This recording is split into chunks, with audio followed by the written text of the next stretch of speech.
My title, Queerer Than We Can Suppose, The Strangeness of Science. Queerer than we can suppose comes from J.B.S. Haldane, the famous biologist, who said, "Now my own suspicion is that the universe is not only queerer than we suppose, but queerer than we can suppose.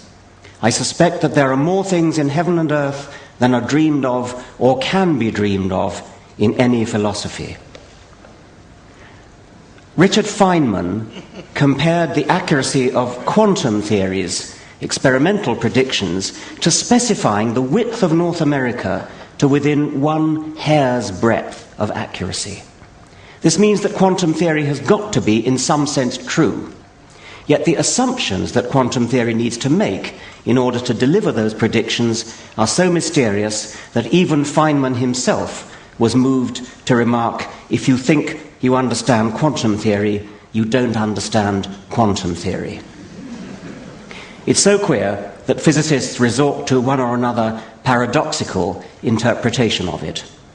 David Deutsch, who's talking here, in The Fabric of Reality, embraces the many worlds interpretation of quantum theory, because the worst that you can say about it is that it's preposterously wasteful. It postulates a vast and rapidly growing number of universes existing in parallel, mutually undetectable, except through the narrow porthole of quantum mechanical experiments. And that's from Richard Feynman. The biologist Lewis Wolpert believes that the queerness of modern physics is just an extreme example. Science, as opposed to technology, does violence to common sense. Every time you drink a glass of water, he points out, the odds are that you will imbibe at least one molecule that passed through the bladder of Oliver Cromwell. It's just elementary probability theory. The number of molecules per glassful is hugely greater than the number of glassfuls or bladders full in the world. And of course, there's nothing special about Cromwell or bladders. You have just breathed in a nitrogen atom that passed through the right lung of the third iguanodon to the left of the tall cycad tree. Queerer than we can suppose. What is it that makes us capable of supposing anything? And does this tell us anything about what we can suppose? Are there things about the universe that will be forever beyond our grasp, but not beyond the grasp of some superior intelligence? Are there things about the universe that are in principle ungraspable by any mind, however superior? The history of science has been one long series of violent brainstorms as successive generations have come to terms with increasing levels of queerness in the universe. We're now so used to the idea that the Earth spins rather than that the sun moves across the sky, it's hard for us to realize what a shattering mental revolution that must have been. After all, it seems obvious that the Earth is large and motionless, the sun small and mobile, but it's worth recalling Wittgenstein's remark on the subject. "Tell me," he asked a friend, "why do people always say it was natural for man to assume that the sun went round the Earth rather than that the Earth was rotating?" His friend replied, "Well, obviously, because it just looks as though the sun is going round the Earth." And Wittgenstein replied, "Well, what would it have looked like if it had looked as though the Earth was rotating?" Science has taught us, against all intuition, that apparently solid things like crystals and rocks are really almost entirely composed of empty space. And the familiar illustration is the nucleus of an atom is a fly in the middle of a sports stadium, and the next atom is in the next sports stadium. So it would seem the hardest, solidest, densest rock is really almost entirely empty space, broken only by tiny particles so widely spaced they shouldn't count. Why then do rocks look and feel solid and hard and impenetrable?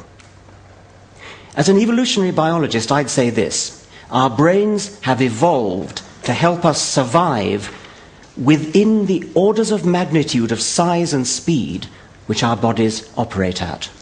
We never evolved to navigate in the world of atoms. If we had, our brains probably would perceive rocks as full of empty space. Rocks feel hard and impenetrable to our hands precisely because objects like rocks and hands cannot penetrate each other. It's therefore useful for our brains to construct notions like solidity and impenetrability, because such notions help us to navigate our bodies through the middle-sized world in which we have to navigate. Moving to the other end of the scale, our ancestors never had to navigate through the cosmos at speeds close to the speed of light. If they had, our brains would be much better at understanding Einstein. I want to give the name middle world to the medium-scaled environment in which we've evolved the ability to take action. Nothing to do with Middle Earth, middle world. We are evolved denizens of middle world, and that limits what we are capable of imagining. We find it intuitively easy to grasp ideas like when a rabbit moves at the sort of medium velocity at which rabbits and other middle world objects move and hits another middle world object like a rock, it knocks itself out. May I introduce Major General Albert Stubblebine III, Commander of Military Intelligence in 1983. He stared at his wall in Arlington, Virginia, and decided to do it. As frightening as the prospect was, he was going into the next office. He stood up and moved out from behind his desk. What is the atom mostly made of, he thought. Space. He started walking. What am I mostly made of? Atoms. He quickened his pace almost to a jog now. What is the wall mostly made of? Atoms. All I have to do is merge the spaces. Then General Stubblebine banged his nose hard on the wall of his office. Stubblebine, who commanded 16,000 soldiers, was confounded by his continual failure to walk through the wall. He has no doubt that this ability will one day be a common tool in the military arsenal. Who would screw around with an army that could do that? That's from an article in Playboy, which I was reading the other day. I have every reason to think it's true. I was reading Playboy because I myself had an article in it.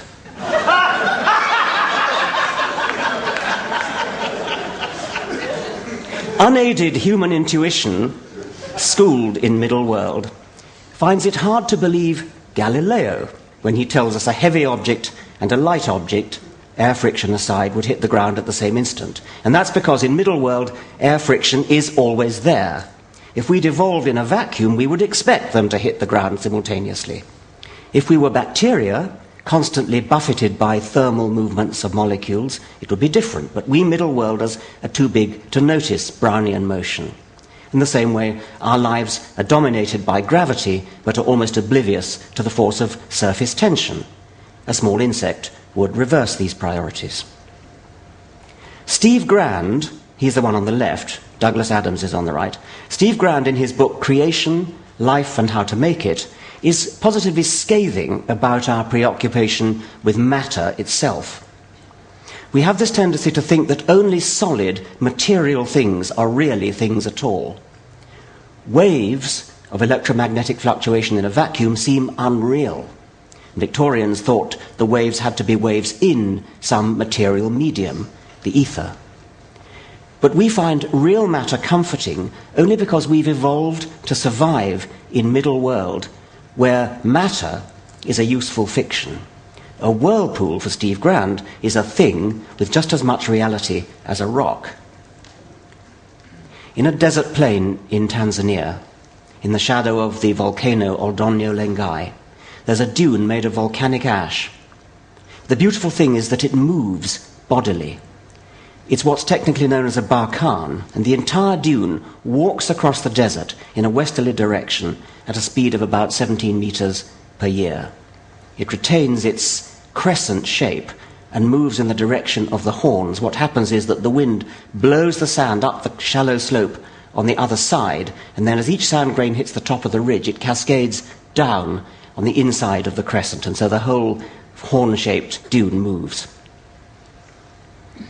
Steve Grand points out that you and I are ourselves more like a wave than a permanent thing.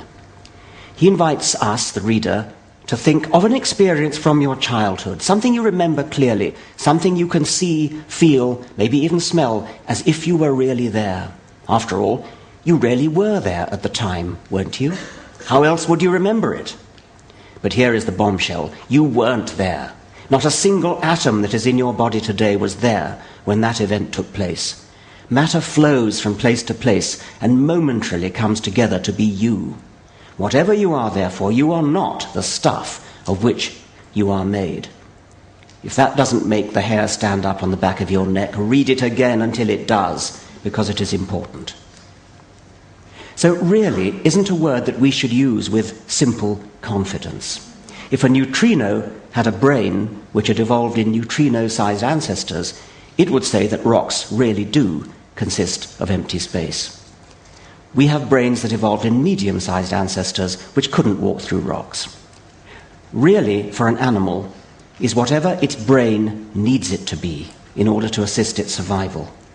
And because different species live in different worlds, there will be a discomforting variety of reallys. What we see of the real world is not the unvarnished world, but a model of the world, regulated and adjusted by sense data, but constructed so it's useful for dealing with the real world. The nature of the model depends on the kind of animal we are. A flying animal needs a different kind of model from a walking, climbing, or swimming animal. A monkey's brain must have software capable of simulating a three-dimensional world of branches and trunks. A mole's software for constructing models of its world will be customized for underground use. A water strider's brain doesn't need 3D software at all, since it lives on the surface of the pond in an Edwin Abbott flatland. I've speculated that bats may see colour with their ears. The world model that a bat needs in order to navigate through 3 dimensions catching insects must be pretty similar to the world model that any flying bird, a day-flying bird like a swallow, needs to perform the same kind of tasks. The fact that the bat uses echoes in pitch darkness to input the current variables to its model, while the swallow uses light, is incidental. Bats, I've even suggested, use perceived hues such as red and blue as labels, internal labels, for some useful aspect of echoes, perhaps the acoustic texture of surfaces, furry or smooth and so on. In the same way as swallows, or indeed we, use those perceived hues, redness and blueness, etc., to label long and short wavelengths of light. There's nothing inherent about red that makes it long wavelength. And the point is that the nature of the model is governed by how it is to be used, rather than by the sensory modality involved. J.B.S. Haldane himself had something to say about animals whose world is dominated by smell. Dogs can distinguish 2 very similar fatty acids, extremely diluted, caprylic acid and caproic acid. And the only difference you see is that one has an extra pair of carbon atoms in the chain. Haldane guesses that a dog would probably be able to place the acids in the order of their molecular weights by their smells, just as a man could place a number of piano wires in the order of their lengths by means of their notes. Now there's another fatty acid, capric acid, which is just like the other 2, except that it has 2 more carbon atoms. A dog that had never met capric acid would perhaps have no more trouble imagining its smell than we would have trouble imagining a trumpet, say, playing 1 note higher than we've heard a trumpet play before. Perhaps dogs and rhinos and other smell-oriented animals smell in colour, and the argument would be exactly the same as for the bats. Middle world, the range of sizes and speeds which we have evolved to feel intuitively comfortable with, is a bit like the narrow range of the electromagnetic spectrum that we see as light of various colours. We're blind to all frequencies outside that unless we use instruments to help us. Middle world is the narrow range of reality which we judge to be normal, as opposed to the queerness of the very small, the very large, and the very fast. And we could make a similar scale of improbabilities. Nothing is totally impossible. Miracles are just events that are extremely improbable. A marble statue could wave its hand at us. The atoms that make up its crystalline structure are all vibrating back and forth anyway. Because there are so many of them, and because there's no agreement among them in their preferred direction of movement, the marble, as we see it in Middle World, stays rock steady. But the atoms in the hand could all just happen to move the same way at the same time, and again. In this case, the hand would move and we'd see it waving at us in Middle World. The odds against it, of course, are so great that if you set out writing zeros at the time of the origin of the universe, you still would not have written enough zeros to this day. Evolution in Middle World has not equipped us to handle very improbable events. We don't live long enough. In the vastness of astronomical space and geological time, that which seems impossible in Middle World might turn out to be inevitable.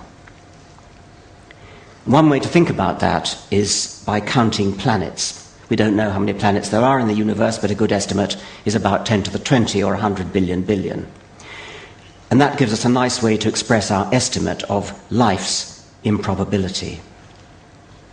Could make some sort of landmark points along a spectrum of improbability, which might look like the electromagnetic spectrum we just looked at. If life has arisen only once on any... If life could originate once per planet, could be extremely common. Or it could originate once per star, or once per galaxy, or maybe only once in the entire universe, in which case it would have to be here. And somewhere up there would be the chance that a frog would turn into a prince and similar magical things like that. If life has arisen on only one planet in the entire universe, that planet has to be our planet, because here we are talking about it. And that means that if we want to avail ourselves of it, we're allowed to postulate chemical events in the origin of life which have a probability as low as 1 in 100 billion. I don't think we shall have to avail ourselves of that, because I suspect that life is quite common in the universe. But when I say quite common, it could still be so rare that no one island of life ever encounters another, which is a sad thought. How shall we interpret queerer than we can suppose? Queerer than can in principle be supposed, or just queerer than we can suppose, given the limitations of our brain's evolutionary apprenticeship in Middle World?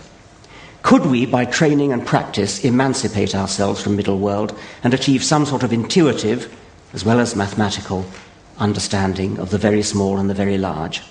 I genuinely don't know the answer.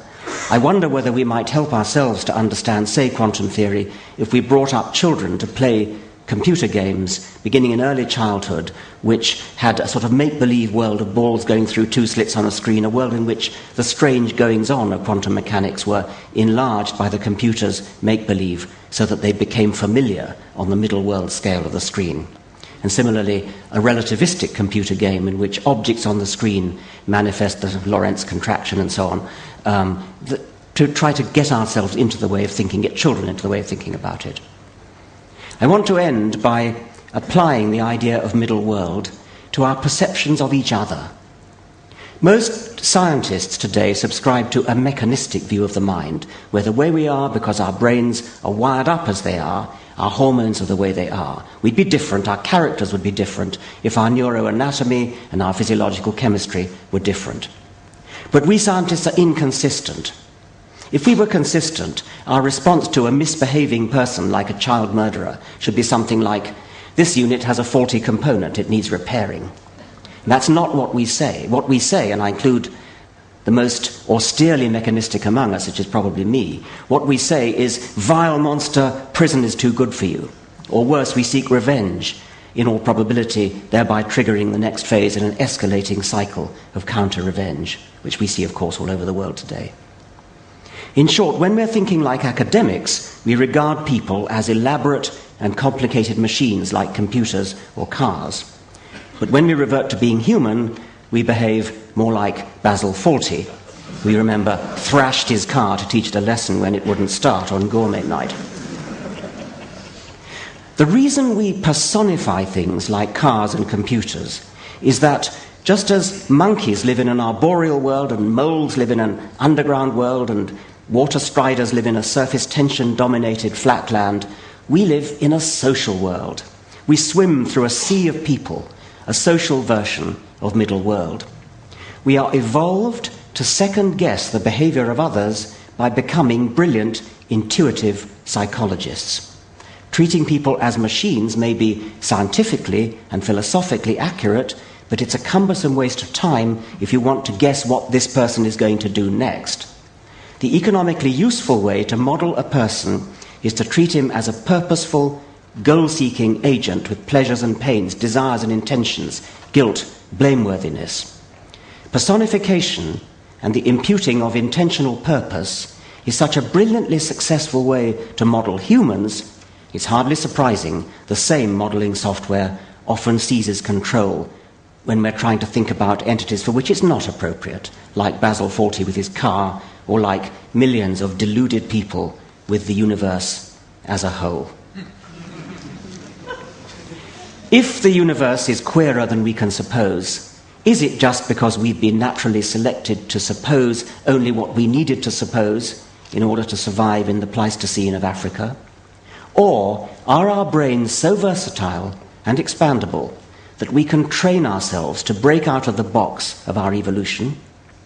Or finally, are there some things in the universe so queer that no philosophy of beings, however godlike, could dream them? Thank you very much.